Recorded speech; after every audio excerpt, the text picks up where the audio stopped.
নমস্কার, আমি সত্যবার্তা থেকে মৃণাল সিংহ বলছি। কয়েকদিন পরে ভিডিও দিচ্ছি, তার জন্য আমি ক্ষমা প্রার্থী। আমি আজকে বলতে চাইছি যে আজ আমাদের রাজ্যে উল্টো ঘটনা ঘটেছে। এতদিন সরকার পক্ষের গুন্ডারা বেশি মারধর করত, আজকেও তারাই আরম্ভ করেছিল।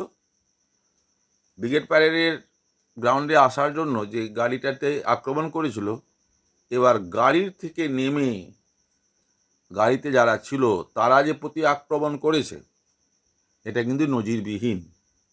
আজকে আমাদের রাজ্যের মাননীয় মাননীয় মহিলা কল্যাণমন্ত্রী, তার বাড়িতে প্রচণ্ডভাবে ইট বর্ষা হয়েছে।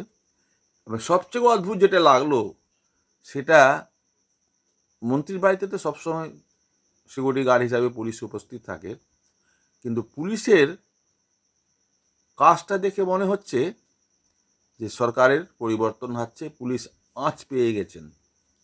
যার জন্য আজকে কিন্তু পুলিশ তাদেরকে সরানোর খুব জোরদার চেষ্টাও করেননি, আর করেছেন তবে লাঠি চালাননি।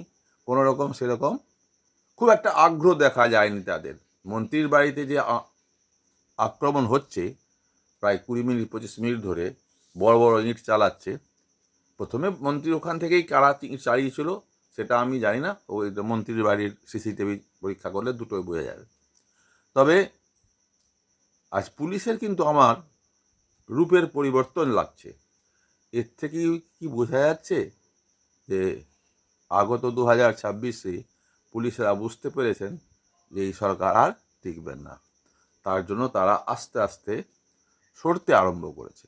নাহলে পুলিশের সামনে মন্ত্রীর বাড়িতে এরকম আক্রমণ আমরা হতে কোনো দিন দেখিনি।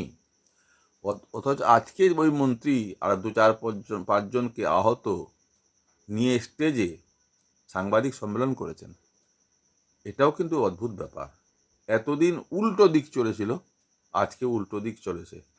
এর মানে হচ্ছে পশ্চিমবাংলাতে সরকারের পরিবর্তন আগত।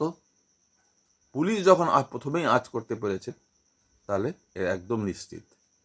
যাই হোক, আজকে আমি ভিডিও করলাম। আপনাদের ভালো যদি লাগে লাইক, শেয়ার, সাবস্ক্রাইব অবশ্যই করবেন।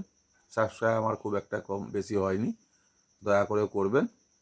আর ভুল ত্রুটি হলে আমাকে লিখে জানাবেন। নমস্কার।